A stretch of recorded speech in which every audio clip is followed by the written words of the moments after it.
Bueno, y hablando del amor de Dios, los quiero llevar a Marcos capítulo 2 en esta mañana. Marcos capítulo 12, allí en la pantalla tienen el tema, aprendiendo a amar a Dios. Y esta mañana a todos los que tengo email, no sé si les habrá llegado, ahí les mandé el PowerPoint que vamos a estar usando esta mañana. Si usted no lo ha recibido, no va a llegar al cielo, así que tenga cuidado. Más vale que se anote, ¿eh? Si desea recibir la copia, en lugar de estar tomando notas ahora, por favor, a la salida en la mesa de bienvenida, deja su nombre bien clarito, el email, y con gusto lo incluyo en la lista. ¿Estamos bien? Qué domingo hermoso. Bueno, vamos a buscar entonces Marcos capítulo 12 y vamos a comenzar a leer en el versículo 28. ¿Estamos? Muy bien, dice: cuando uno de los escribas se acercó, oyó a Jesús que estaba discutiendo con un grupo de otros líderes religiosos y reconociendo que Jesús les había contestado bien, le preguntó: Maestro, ¿cuál mandamiento es el más importante de todos? Y Jesús respondió: el más importante es: escucha, Israel, el Señor nuestro Dios, el Señor es uno. No hay dos, es uno solo. Y amarás al Señor tu Dios con todo tu corazón, con toda tu alma, con toda tu mente, con todas tus fuerzas. Y el segundo es este: amarás a tu prójimo como a ti mismo.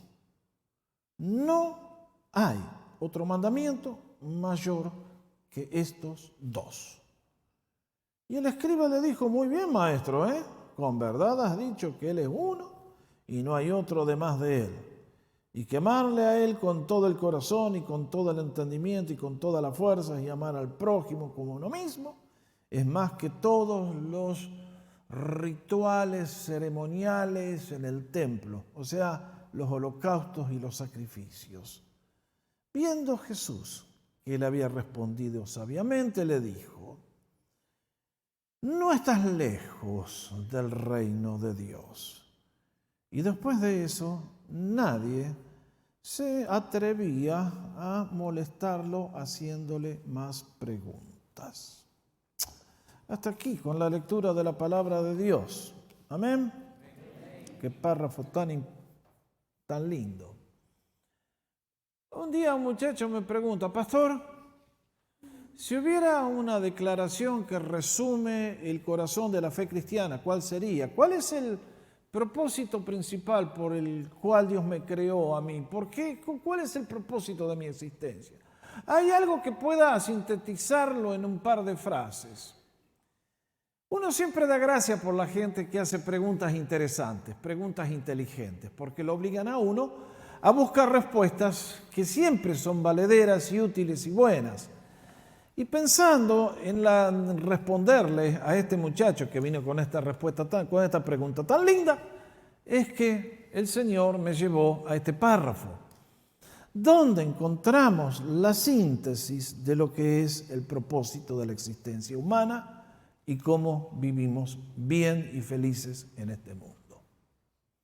Es lo que llamamos el gran mandamiento o los dos grandes mandamientos. Cuando uno se acerca al relato, uno siempre tiene, que ya me conocen ustedes, siempre me gusta presentarles la escena. ¿Cuál era la escena? Muy simple. El Señor está en Jerusalén. Ha empezado la última semana de su vida.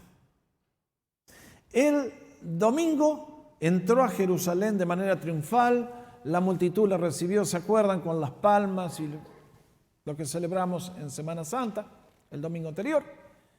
Y se dirigió al templo. El lunes limpió el templo del comercio infame que se había establecido. El martes volvió y posiblemente en estos momentos es cuando, como consecuencia de aquella acción, un grupo de distintas personas comenzaron a asediarlo tratando de hacerlo caer, tratando de hacerle pisar el palito, como decimos, hacerlo caer en una trampa. Y entonces en este día es un día de controversias. Primero vinieron a preguntarle por los impuestos, después por la resurrección, y ahora encontramos a un escriba, a alguien que se dedicaba al estudio de la palabra de Dios, al estudio de la ley, que viene con esta gran pregunta. Señor, de todos los mandamientos que el pueblo hebreo obedece, ¿hay alguno que sintetice todo? ¿Hay alguno que sea el más importante de todos? Tenía razón este hombre al hacer su pregunta, porque ustedes y yo que tenemos años en la fe cristiana, y los viernes de este año empezamos a enseñar los 10 mandamientos, que son el corazón de cómo llevarme bien con Dios y bien con mi prójimo, y ahí está la esencia de la felicidad humana. Porque para ser felices tenemos que tener relaciones exitosas, primero con el Creador y luego con cada una de las personas a mi alrededor. Entonces, los 10 mandamientos son una síntesis. Pero si ustedes leen los libros de Deuteronomio, Levítico, Éxodo, el Señor les dio un montonazo de mandamientos al pueblo hebreo para que supieran conducirse correctamente en la vida del hogar, en el trabajo, donde quiera que estuviesen. Tal es así que los rabinos, con el paso del tiempo, estudiaron y dijeron, hay 613 mandamientos. ¿Quieren que se los repita de memoria? Vamos a estar acá por un tiempo prolongado. Y entonces el pueblo hebreo tomaron estas cosas en serio. Yo les he contado la historia de cómo se vive aún eso en el día de hoy en Israel. Les conté que la única vez que estuvimos en Jerusalén, que estuvimos visitando hace unos años atrás, el sábado a la mañana con Francis bajamos a comer el desayuno allí en el hotel donde estábamos, a la planta baja, y en el regreso nos subimos a un elevator, a un ascensor, y entramos. Había una señora que venía del piso anterior, y hacemos un piso, para el elevator, se abren las puertas, no sale nadie, no entra nadie. Se cierran, arranca de nuevo. Próximo piso, se abren las puertas, no entra nadie, no sale nadie, se cierran las puertas. Próximo piso. Y entonces la mujer se ve que tenía el don de discernimiento de espíritus. Nos miró la cara y dijo, estos están más perdidos, les voy a explicar. Gracias, muy apreciado. Nos dice, miren, este es el ascensor del día sábado. Está programado de esa manera porque para ciertos judíos muy, muy extremadamente conservadores, apretar el botón significa violar el mandamiento de no trabajar en el día de reposo. ¿Pueden creer que lo hayan llevado a un extremo tan grande? Ahora imagínense, si ustedes y yo tenemos que memorizar 613 mandamientos y obedecerlos, ¿no creen que en algún momento lo vamos a errar? Absolutamente que sí. Por eso la pregunta del escriba es una buena pregunta. Señor, tú nos diste mandamientos que son para vivir bien, pero si pudieras resumir todos en uno, ¿cuál sería? ¿Cuál es el más importante? Y bendito sea que el Señor los contestó. Ahora, antes de considerar este mandamiento, déjenme introducir un poquito algunas cosas que necesitamos entender por qué el Señor dijo lo que dijo. En primer lugar, el propósito de nuestra creación, por el cual usted existe en este mundo, y yo también, es tener comunión con Dios. Marque lo que estoy diciendo. El apóstol Juan habla de este tema. Allí en la primera carta nos dice, lo que hemos visto y oído les proclamamos también a ustedes, o sea, la persona de Cristo, para que también ustedes tengan, ahí está la palabra que buscamos, comunión con nosotros. Porque en verdad nuestra comunión es con el Padre y con su Hijo Jesucristo. ¿De qué está hablando Juan? El término comunión, ¿qué quiere decir? ¿Me ayudan? No escucho muy bien con mi oído biónico. Convivencia. ¿Qué más? Comunicación. Compartir. Amor. ¿Se dan cuenta? Es un término que enfatiza amistad, ¿no es cierto? Enfatiza que hay una cercanía, hay una relación que queremos establecer. Yo tengo comunión con ustedes porque pensamos igual, porque estamos en lo mismo.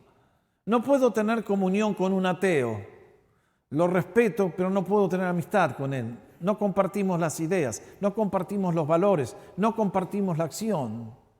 La persona que tiene el mismo sentir, entonces camina junto. En nuestro caso, ustedes y yo fuimos creados para tener comunión con Dios, amistad con Dios, conocerle, amarle, servirle. Y marquen bien lo que voy a señalar. ¿Es posible tener comunión con Dios?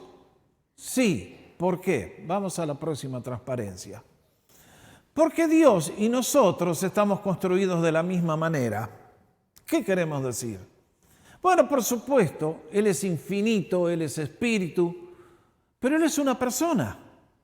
Y nosotros nos creó a su imagen y semejanza. Quiere decir que nosotros también somos unas personas como Él y por lo tanto podemos tener amistad. ¿Por qué decimos que Él es persona y yo soy persona? Por las tres características nuestras. Dios nos ha dado una mente, nos ha dado un corazón, nos ha dado una voluntad. La mente tiene que ver con el conocimiento, allí comienza todo. Eso tiene que pasar a los afectos y de ahí hacemos las decisiones y son el camino que tomamos o dejamos de tomar. ¿Es posible tener comunión con Dios? Absolutamente. Él es persona, nosotros somos personas y es posible tener amistad con Él. ¿Se entiende? ¿Cómo anda de amigo con Dios usted? Bueno, espero que todos creciendo. Ahora, desgraciadamente, las malas noticias. Entró el pecado en el mundo ¿y qué pasó? San Pablo nos dice, tuvo un efecto horrible sobre estas tres áreas de nuestra personalidad. En Efesios 4. Exhortando a los creyentes nos dice, no vivan más ya con pensamientos frívolos como los que no conocen a Dios, a causa de la ignorancia que les domina. Y además, ¿por qué? Dureza de su corazón. Estos tienen oscurecido el entendimiento y están alejados de la vida que proviene de Dios. Han perdido toda vergüenza, se han entregado a la inmoralidad y no se sacian de cometer toda clase de actos indecentes. Cuando uno mira esta aseveración notable del apóstol, vamos a la próxima transparencia, encontramos que el efecto del pecado sobre la raza humana ha sido terrible. ¿Qué pasó? La mente humana está oscurecida. ¿Qué quiere decir? Que el ser humano no puede encontrar a Dios, no puede conocer a Dios, no puede ver a Dios. A un ser humano le hablamos de Dios y nos rebota, nos rechaza, nos dice, no se metan conmigo, no quiero saber, no quiero entender. Qué cosa notable. Esto es el efecto sobrenatural, milagroso, hecho por el diablo sobre la mente del ser humano. Por eso les tengo que decir 1.000.000 de veces, y lo voy a decir una vez más, nadie puede llegar al cielo a conocer a Dios mediante los razonamientos, porque el razonamiento no sirve. Es un teléfono para conocer, medir radiaciones atómicas. No va. Usted necesita revelación de Dios si quiere conocer a Dios. Ustedes y yo necesitamos que Dios haga una obra en nosotros. Segundo, el corazón fue endurecido. ¿Cómo es posible que el ser humano le dé la espalda a Dios, siendo que es el que le da todo lo que tiene y le derrama la cantidad de bendiciones que nos derrama en forma diarias? Y sin embargo, el ser humano endurecido le da las espaldas, niega su existencia, le niega el derecho y dice, no quiero, no quiero, no quiero, no me interesa. Lo otro es que la voluntad quedó muerta. Ningún ser humano se acerca a Dios. Nadie. Absolutamente nadie. El Señor Jesucristo nos enseñó, a menos que el Padre le traiga, nadie puede venir a mí. Hay gente que cree por ahí que ellos pueden encontrar a Dios, que sigan creyendo en los Reyes Magos, porque nadie puede venir a Dios si Dios no hace una obra de gracia en nosotros. Eso es absolutamente imposible. Por eso, fíjense que ahora el Señor nos va a hablar de amar a Dios con estas facultades, y estas facultades están muertas. ¿Y entonces cómo hacemos? Bueno, próxima transparencia. En estos días que estamos anticipando la Navidad, tenemos que preguntarnos, ¿cuál es el propósito de la encarnación de Cristo? Restaurarnos a la comunión con el Padre. Sigue diciendo el apóstol Juan. Si decimos que tenemos comunión con Él, pero andamos en tinieblas, mentimos y no practicamos la verdad. Pero si andamos en luz como Él está en luz, tenemos comunión unos con otros y la sangre de su Hijo Jesús nos limpia de todo pecado. Acá hay demasiados conceptos que esta mañana no puedo abrir porque sería información demasiado para la mente humana en el corto lapso de tiempo que tenemos. Pero una cosa es cierta, que ustedes y yo fuimos creados para tener comunión con Dios. El pecado cortó la comunión y Cristo vino a restaurarla. Es por eso que en esta mañana nos acercamos a Dios con un corazón sincero, agradecido, sabiendo que Él es el que más está interesado en tener una relación contigo, conmigo y con todos. Y que de esa relación surgen todas las bendiciones, el gozo, la paz y todo lo que podemos disfrutar en esta vida. Ahora,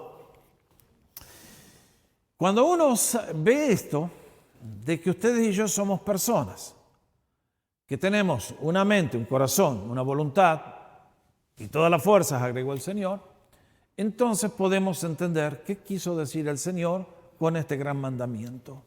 Amarás al Señor, tu Dios, con... Y fíjese entonces, la próxima pregunta que vamos a contestar, Señor, ¿qué quisiste decir cuando afirmaste que te teníamos que amar con todo nuestro ser? Bueno, en primer lugar, el Señor llevó al escriba a lo que él conocía.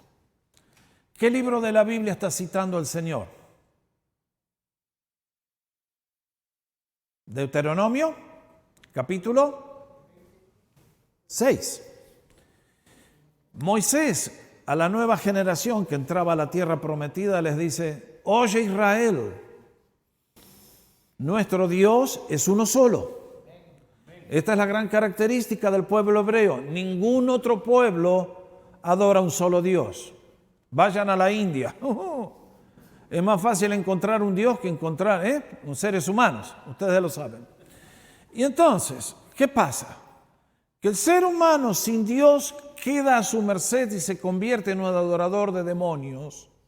Y entonces le da la honra y la gloria a millones de seres que ustedes dicen no existen, sí existen, son demonios. Nadie adora al vacío, nadie adora la nada. Si el ser humano se postra delante de Vishnu, de quien quieran nombrar, es porque detrás hay un espíritu satánico. Entonces, ¿qué queremos decir? Que el Señor vino para enseñar, le enseñó a su pueblo a través de Moisés, nuestro Dios es uno solo. Es la gran distintivo del pueblo hebreo. Era el único pueblo monoteísta en el mundo. Y ellos tenían la misión de llevar este mensaje de Dios a todas las naciones. Y entonces este pueblo que conocía al único Dios verdadero, al Dios que se dio a conocer en Egipto liberándolos de la esclavitud, al Dios que se dio a conocer a ellos haciéndole pasar el Mar Rojo y llevándolos a la tierra prometida. A este pueblo, solamente a este pueblo Dios se reveló. Y entonces le dice, a la luz de que hay un solo Dios y tú tienes el privilegio y eres mi especial tesoro, entonces vas a amar al Señor tu Dios. Y nos dijo 4 palabras. Con todo, corazón, alma, mente, fuerzas. ¿Por qué esas 4 dimensiones? ¿Qué significa? Bueno, en primer lugar tenemos que llamar la atención a la palabra amarás. Es el amor de la decisión. Es el amor de que aquel que ha recibido un hecho, una bendición, hace una decisión y dice, entonces yo voy a hacer esto. No es el amor de los sentimientos, no es el amor de la atracción entre los sexos. Es un amor distinto, es un amor que brota de haber recibido algo grande de parte de Dios. Y por eso el Señor enfatiza en cada una de estas dimensiones de la personalidad la palabra toda, con toda tu alma, con todo tu corazón, con toda tu mente, con todas tus fuerzas. ¿Por qué habrá enfatizado, por qué habrá puesto el Señor ahí esa palabra? ¿Será que al Señor le gusta corazones divididos? ¿Será que al Señor le gusta washi-washi, washi-washi? ¿Cómo dicen acá? ¿Qué sé yo? Va, usted entiende, va. Un tipo que no es ni chicha ni limonada, como decimos, No. El amor que Dios valora es el que brota de una personalidad renovada, transformada, y abarca todo el ser en su plenitud y en su totalidad. Por eso, la gran pregunta es, ¿qué significa amar a Dios con toda la mente? Déjenme sugerirles 3 cosas. Amar a Dios con toda la mente es querer conocerle a Dios. Dios no es un loco, Dios no es irracional, Dios es lo más lógico que hay en el universo. Dígame una cosa, ¿cómo explica usted todo lo que existe? ¿Que salió de la nada? Ay, mi hermano, yo prefiero creer que a los bebés los traen de París en la cigüeña antes que creer esa cansada. ¿Saben el poder que tiene Dios? La vez pasada, un domingo a la noche, prendí el televisor y caí en un canal que no sé cuál era. Estaban dando un programa científico donde hablaban de la creación. Y hay científicos que nos dicen que el universo se originó en una gran explosión que Dios manejó y duró ¿cuánto? 1 segundo. 1 segundo. En 1 segundo el poder de este Dios hizo ¡fum! Por su palabra, y lo que no existía, existió con el orden y la maravilla en 1 segundo. ¿Usted lo puede imaginar? Nadie puede imaginar eso. Son esos hechos que nos demuestran los científicos que uno dice, pero Señor, viejo que eres grande. Ah, eres asombroso, papá, eres asombroso. Uno escucha esas cosas y dice, wow, notable. Por eso amar a Dios con toda la mente quiere decir desear conocerle por lo grandioso, lo excelente que es Él. Amarle con toda la mente significa también deseo de conocer su plan. ¿De dónde vengo? ¿A dónde voy? ¿Quién soy yo? ¿Qué estoy haciendo en el planeta? ¿Qué espera Dios de mí? ¿Cómo debo vivir la vida de acuerdo a lo que Él me manda? Porque es vida eterna y vida en abundancia. Además, deseo conocer su plan para mi vida. Porque tú no eres una copia mía. Dios me mandó a este mundo con una misión. ¿Tú sabes cuál es tu misión por la cual Dios te mandó? Dios no te mandó por accidente. Dios tiene una misión para cada ser humano. Hay muchos que la frustran, hay muchos que la arruinan, hay muchos que la anulan. Pero cuando una persona conoce a Jesús, inmediatamente la mente se ilumina y tenemos la mente de Cristo, dice el apóstol Pablo, allí en Corintios capítulo 2, ustedes y yo vamos a querer conocer al Señor con toda la mente. Por eso venimos a la iglesia a aprender, por eso le adoramos, por eso leemos la Biblia, por eso oramos, le queremos conocer. Y cuanto más le conocemos, más nos asombramos y más le queremos conocer y más. Ustedes saben, no paramos nunca, es algo glorioso. Segundo, nos dijo el Señor que el gran mandamiento era, amarás al Señor con todo tu corazón. Ah, qué lindo. ¿Qué quiere decir eso? Que si yo entiendo quién es Dios, yo no me puedo quedar nulo. Mi corazón se pone en fuego. No, empezamos a amarle, empezamos a tener sentimientos hacia Dios, sentimientos de gozo, de paz, de amor, de cercanía. Comenzamos a amar al Señor cada vez más. Como decía el apóstol Juan, nosotros le amamos a Él. ¿Por qué? Porque Él nos amó primero. Cuando empezamos a mirar hacia atrás pensamos, bueno, sí. Y cuanto más miramos decimos, pero más asombroso eres, Señor. Tremendo eres. Entonces, ¿cómo no tener sentimientos de gratitud, de aprecio, de amistad, de querer tener comunión con Él? Aprecio creciente por su persona. Mis hermanos, esta mañana compartí con algunos de ustedes aquella experiencia de María que volcó el frasco de perfume sobre el Señor. ¿Por qué? Porque supo que lo que estaba frente a Él no era un ser humano normal, era Dios hecho hombre. Y había hecho un milagro gigante en la vida de su hermano, resucitándolo de los muertos. Entonces, valoró la persona del Señor. Eso es amar a Dios, es amar a Cristo. Aprecio creciente por su obra a mi favor. Cuanto más miro, veo los seres humanos en esta mañana y digo, allí están, caminan, se han subido al Titanic, van rumbo a la muerte eterna y ahí están pensando que la gran diversión es estar en el Titanic, bebiendo, divirtiéndose y no piensan en su alma, no piensan en Dios, no piensan en el estado eterno, no piensan, simplemente viven y muchas veces, tristemente, a un nivel más bajo que el de un perro. Porque el perro guarda un hueso para el día de mañana.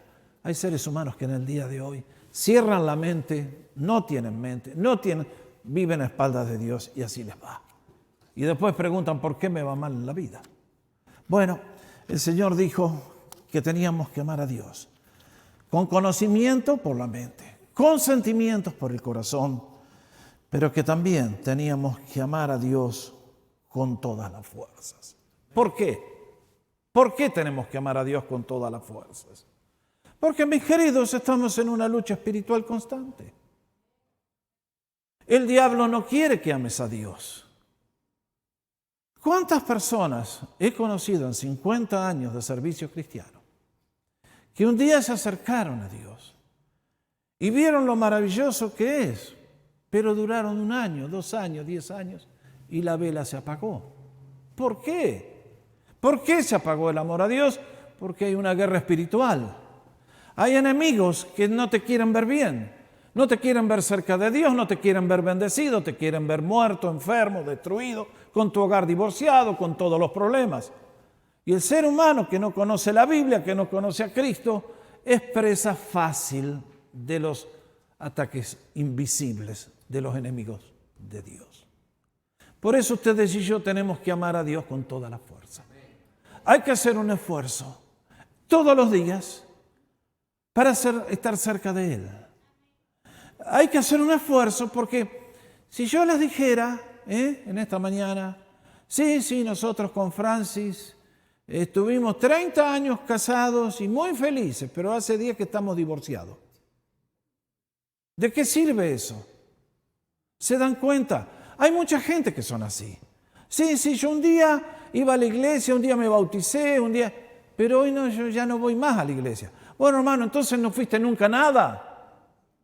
Porque el amor a Dios tiene que ser creciente y hay que hacerlo con toda la fuerza porque hay una lucha. O sea, Dios viene a tu vida, Dios viene a mi vida, por el Espíritu Santo nos impulsa, nos da el querer y el poder. Pero si tú eres un perezoso y un imbécil y un inútil y no haces nada por ti mismo, entonces de nada sirve la obra de Cristo. Entonces, por eso hay gente que vive mal porque teniendo todo para vivir bien, no se dan cuenta de que hay una lucha por el amor a Dios. Por eso, el Señor nos dice, amemos a Dios con todas las fuerzas. Y nos dice, sean perseverantes. Miren, ¿cómo les digo? El diablo, siendo que ya no le puede robar la salvación al Hijo de Dios, sí le puede robar el poder, el gozo, la bendición. Y por eso es que hay tantos cristianos que viven en un nivel chato. Siguen siendo igual que antes. Son salvos, pero siguen siendo el viejo mismo miserable y sinvergüenza que eran antes. No han cambiado. Y mis hermanos, uno dice, ustedes y yo tenemos que crecer en el Señor, crecer en el amor y por lo tanto tenemos que aprender a perseverar. Miren, el diablo va a venir con astucias, con trampas a desalentarnos, a decirnos, no vale la pena que sigas, esto no vale la pena, es mucho esfuerzo, es trepar el Everest de rodillas. Nos va a venir con 1000 mentiras y 1000 trampas. Cuidado, estamos en lucha, por eso tenemos que amar a Dios con todas las fuerzas y la perseverancia es lo que nos da la victoria. Pero esto también me hace pensar que tenemos que hacer decisiones correctas. Porque el cristianismo, como vamos a hablar en el segundo mandamiento, se demuestra con nuestras decisiones, cómo nos comportamos cada día en donde estamos. Tanta gente tiene que hacer decisiones, pero cuando hace la decisión Dios siempre pierde. Bueno, eso no es amar a Dios. Si yo amo a Dios, yo hice la decisión en el año que Dios me llamó, 1970. Y dije, Señor, tú me llamaste, yo nunca más voy a trabajar un día domingo. Y desde el año 70 no trabajé un día domingo. Bueno, ahora estoy trabajando, para eso me pagan, pero bueno. ¿Se dan cuenta de lo que estoy hablando? Hoy le estoy sirviendo al Señor. Y el día domingo no es para nada, es para el Señor. Ustedes saben que yo soy medio celoso de esas cosas. Les digo a todos, reserven el día domingo para el Señor, es exclusivo para Él. Así que hay que hacer decisiones. Bueno, tengo que buscar trabajo. Sí, me voy a ir a emplear en una compañía que distribuye las revistas pornográficas. No, eso no es para usted. Si vamos a amar al Señor con todas las fuerzas, vamos a tener que hacer decisiones. Y no esperes que el Señor te venga y te diga, hace esto, hace lo otro. No, Dios te ha dado una mente, la mente de Cristo. Tú sabes lo que tienes que hacer. Tú eres inteligente, eres capaz, yo también. Ahora, tantas veces, ahora el Señor agregó una cuarta dimensión. Nos dijo, amen al Señor con todo el alma. ¿Qué estaba diciendo? Que Cristo debe ser el centro de nuestra vida. Es la esencia de nuestro ser. Conocer a Dios es el conocimiento más elevado, más glorioso, más grande. Si tú estudias química, puedes hacer mucho bien a la humanidad. Si tú estudias física, puedes descubrir cosas importantes. Si puedes encontrar una vacuna, una cura para una enfermedad, bárbaro. Pero eso todo se queda aquí. Sobre todas estas cosas, el conocimiento que más expande la mente, el alma, el ser humano es el conocimiento de Dios. Porque entonces al saber quién es Él, es que entonces todas las piezas del rompecabezas encajan juntas. Entonces, eso es lo que quiere decir con amar al Señor con toda el alma. Que primero soy cristiano, primero le amo a Él. Usted le preguntan por ahí, ¿usted qué es? Usted tendría que contestar, soy cristiano. ¿Y cómo se mantiene? Para eso soy abogado. Ahí está, ¿ves? Lo más importante que nosotros tenemos si hemos conocido a Jesús es Él. El resto lo hacemos porque tenemos que cumplir con otras obligaciones. Además, Dios debe ser el que impulsa nuestras acciones. Hoy estamos aquí. ¿Por qué? Porque Él nos impulsó. Estamos aquí por amor a Él, anhelamos más de Él, anhelamos más de su bendición. Y además, nos dijo con toda el alma, porque Cristo es quien unifica nuestra personalidad. El drama que veo en tantos individuos es el corazón dividido. Quiero un poco del cielo, pero denme un gustito del infierno. Quiero un poquitito del cielo, pero denme un poquitito de los placeres de la tierra. ¿Se entiende? Por eso el Señor Jesús nos dijo, con todo el corazón, con toda el alma, con toda la mente, con todas las fuerzas. Este es el primer gran mandamiento. Si Él nos ha dado la vida y la sustenta y nos renueva y nos da cada día, ¿cómo no vamos a querer conocerle a Él? Es el motivo central de la existencia. Por eso el Señor dijo, este es el primer mandamiento, es el mandamiento más grande. Cuando les enseñé los 10 mandamientos, les dije que son 2 dimensiones, la vertical y la horizontal. La primera es la vertical con Dios. ¿Cómo me llevo bien con Dios? ¿Cómo me llevo con Él? Si yo estoy en contramano con Dios, mi vida se va a desintegrar. Por el contrario, cuando yo estoy bien con Él, mis esfuerzos son multiplicados, bendecidos, porque Dios está dispuesto a darme todo si yo tengo un poquitito de fe en Él y de obediencia. Por eso, la obediencia a Dios no es algo difícil, es algo gustoso. Es algo liviano, es lo más lógico, lo más coherente, lo más normal. Desobedecerle es la necedad más grande. Por eso el Señor nos dijo, ¿cuál es el primer mandamiento? ¿Cuál es el resumen para una vida feliz? Empecemos con la dimensión vertical. Ama al Señor con toda la fuerza de tu ser, porque Él es digno de asombro y de adoración y de amor. Pero lo segundo que agregó el Señor es que es muy fácil quedar en la teoría y decir, yo amo a Dios. Y si yo le pregunto a usted, ¿usted ama a Dios? Me dice, sí, por supuesto. Le digo, ¿qué tal? ¿Y cómo se lleva con la señora? ¿Cómo se lleva con sus hijos? ¿Cómo se lleva con los demás?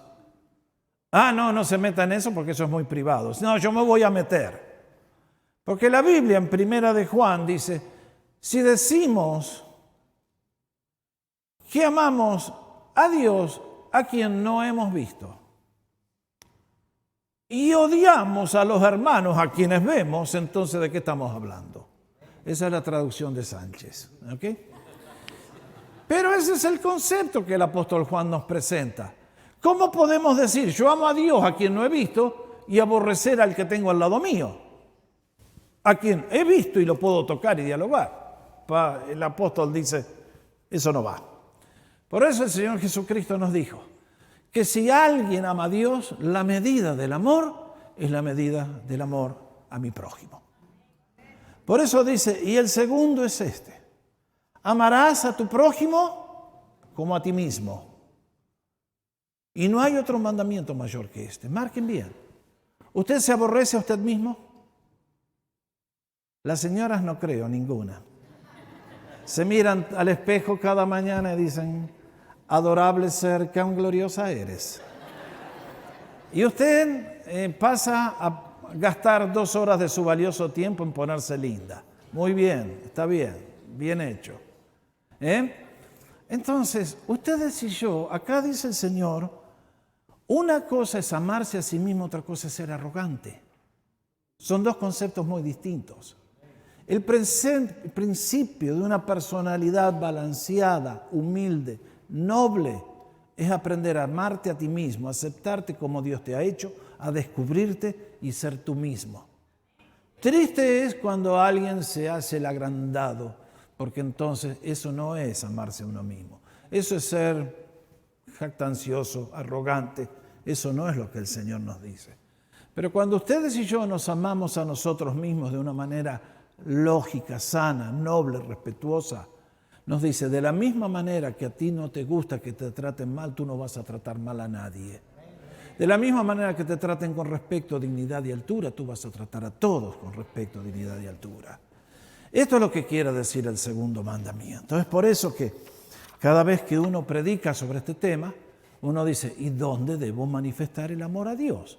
Bueno, si yo tirara esta botellita en un lago, ¡pum! ¿Qué pasa? Cae en el agua e inmediatamente comienzan los círculos a hacerse, ¿no es cierto? Primer círculo concéntrico. Si yo amo a Dios con todo mi ser, ¿dónde se va a manifestar ese amor? En primer lugar, en mi familia, en mi hogar. Si yo amo a Dios, voy a tratar a mi esposo, a mi esposa, de acuerdo a los mandamientos que Dios me da. ¿Qué le dice el Señor a los hombres en Efesios capítulo 5? Maridos, odien a sus esposas. ¿Dice eso? Dice, maridos, amen a sus esposas como Cristo amó a la iglesia. Usted se va a tener que tapar la nariz para hacer eso, pero lo va a tener que hacer. Miren, qué tarea tan difícil, yo anticipo el día cuando esté en la gloria. Allá todo va a ser más fácil, pero acá tenemos un desafío, ¿no? Uno de mis amigos decía, vivir con los santos allá arriba será la gloria. Vivir con los santos acá abajo, eso es otra historia. Y ustedes y yo sabemos que es así. Los seres humanos necesitamos ser amados, aceptados. Y por eso lo que construye hogares fieles, duraderos, es amor. Amor como el de Cristo. Que tú y yo nos equivocamos 1.000.000 de veces y el Señor no nos cancela el crédito. Nos acepta, nos perdona, nos renueva. Y por eso, si conocemos a Dios, primero nuestro hogar tiene que ser un hogar de paz. Un hogar de armonía, de gozo, de bendición. Lo primero que tengo que hacer, si amo a Dios, es amar a los más cercanos. Segundo círculo concéntrico. Tiramos la piedra. Mi iglesia. Si nosotros amamos a Dios, tenemos que amar a la gente que pertenece a la familia de la fe. Decía el apóstol Juan una vez más, nosotros sabemos que hemos pasado de muerte a vida. ¿Por qué? ¿Cómo lo sabemos? Porque amamos a nuestros hermanos. Ahí está. Si ustedes me muestran un creyente que se vive quejando de los demás, que vive criticando a los demás, que vive haciendo todas esas cosas negativas, posiblemente tal persona no pertenece al reino de Dios. El día que usted se convierte, el día que usted tiene un nuevo nacimiento, usted abraza a todos y ama a todos y los acepta porque sus hermanos tienen tantas verrugas como usted tiene. Así que si usted quiere ser amado, aprenda a amar. Cuando escuché a una vieja una vez me dice, ¡ay, a mí nadie me quiere! Y por algo será, hermanita. ¡Ah! ¿Qué has hecho? ¿Cómo son tus palabras, tus actitudes? Que nadie te quiere. Te ven venir y todos huyen como si viniera la plaga bubónica. No. No hay nada más lindo que la vida de Cristo manifestada en el alma y cómo amamos a los hermanos. Ustedes lo saben. Yo he vivido en muchos lugares, 3 países, varias ciudades. He sido parte de muchas iglesias. Y qué hermosa que es esa obra que hace el Espíritu Santo, que derrama su amor en nuestros corazones. Y no importa a dónde llegamos, cuando llegamos a la iglesia, llegamos a la familia y nos recibimos con un abrazo. ¿No es así? Ese es el plan de Dios, esa es la vida de Dios. Mi iglesia pasa a ser un centro de amor. Y por último, tercer círculo concéntrico, mi comunidad. El Señor Jesucristo dijo, este nuevo mandamiento les doy, que se amen los unos a los otros. Así como yo los he amado, también ustedes deben amarse los unos a los otros. De este modo, unos poquitos miserables, dice, no, todos sabrán que son mis discípulos. Ahí está. Cuando Dios viene y nos cambia la voluntad, cuando Dios viene y nos cambia el corazón, cuando Dios viene y nos cambia la mente, abrazamos al mundo entero. Y entonces buscamos de comenzar a servirles y a anhelar ser canales de bendición para la vida de los demás. El que sirve a Dios se sirve primero a sí mismo, porque al llevar sanidad primero se sana a Él. Al llevar bendición primero Dios le bendice a Él. Y es por eso que cuando ustedes y yo vemos las necesidades del mundo que sufre y llora y gime, siempre los cristianos son los que han iniciado las obras de beneficencia. ¿Por qué? El jueves pasado, en el Día de Acción de Gracias, ¿cuántas organizaciones de ateos me pueden nombrar que hayan organizado una cena para darle de comer a los pobres? 0. ¿Cuántas organizaciones de agnósticos hicieron para darle de comer a los pobres? 0. No. Los únicos que hacen obras de misericordia somos los cristianos, que conocieron el amor de Jesús. Y por eso decimos, de lo que me has dado, Señor, voy a compartir con los que no tienen. ¿Por qué hacemos las cosas que hacemos? Porque Cristo con su amor ha invadido nuestra alma. Entonces, uno dice, wow, ¿vale la pena vivir así? El resultado de esta historia. Cuando el Señor habló, aquel muchacho joven evidentemente vino a tomar el examen al Señor y le dice, maestro, bien, contestaste bien, ¿no? Sos un mero. Bien. Si supiera quién era el maestro a qué se estaba dirigiendo, ¿no? Se hubiera dado cuenta. Y el Señor le dice, viendo Jesús que le había respondido sabiamente, le dijo, no estás lejos del reino de Dios. Qué linda afirmación. Jesús ve el estado de aquel hombre. Él mira su alma. Como te mira a ti, como me mira a mí, Él nos conoce de cerca. Y a Él le importa si tú estás dentro del arca o fuera del arca, dentro de su familia o fuera de la familia, dentro de la salvación o fuera de la salvación, porque Si estás afuera, no tienes nada. Si estás adentro, lo tienes todo. Y la pregunta que les quiero hacer en esta mañana, ¿de qué lado estás? ¿Estás dentro del arca? ¿Has sido salvo? ¿Has sido perdonado? ¿Has sido restaurado? ¿Tienes comunión con Dios? ¿Le estás amando? ¿O eres uno de estos que están cerca, pero todavía están fuera? Este muchacho venía avanzando en buena dirección, pero no había llegado. Y como tantas veces les he recordado, como en la historia del domingo pasado de Marta, les podría contar muchas más, no quiero volver a eso. Pero quiero recordarles a todos de que el amor a Dios y amor al prójimo es el corazón de la cosa. Ahora, ¿quién tiene que cambiar? ¿Dios o nosotros? Un día escuché a uno de estos señores que, voy a hacer la historia corta, Stephen Covey escribió un libro, 7 hábitos de la gente altamente exitosa o altamente efectiva, no me acuerdo cómo era, en la década del 90. Y en una conferencia lo escuché contar que un día, mientras estaba haciendo el servicio militar acá, estaba sirviendo en la Marina. Y entonces, un día, estaban haciendo ejercicio con otros barcos, llegó el atardecer, vino una niebla tremenda, y de repente en medio de la niebla ven una luz. Y él estaba en el puente de mando y el comandante mandó que mandaran enseguida señales luminosas diciendo, cambia de curso. Y de vuelta vino el mensaje, cambie usted de curso. Cambia de curso 20 grados, cambie usted de curso, vino la respuesta 20 grados. Cambia de curso inmediatamente, usted cambia de curso inmediatamente. Y entonces el capitán mandó diciendo, somos un portaavión de la Armada, cambie de curso. Cambie usted de curso, yo soy un faro. Stephen Covey dijo, cambiamos de curso inmediatamente. Hay gente que quiere así, quieren que Dios cambie de curso. No, Dios no va a cambiar de curso. Él es un faro. Él es eterno, inmutable, incambiable. Ustedes y yo tenemos que cambiar. Ustedes y yo tenemos que venir a Él. Ustedes y yo tenemos que pedir salvación, vida eterna y vida en abundancia. Es nuestro gran privilegio. Dios está con manos extendidas en este día. Y la pregunta es, ¿amas a Dios? ¿Le amas con toda alma, fuerzas? ¿Y a tu prójimo como a ti mismo? ¿Qué test, no? Pero qué posibilidades infinitas las que nos ofrece nuestro Dios. ¿Cuál es el corazón de la fe cristiana? El escriba dijo, tenés razón, Señor, no es cuestión de sacrificios ni rituales, ni que esta religión ni la otra.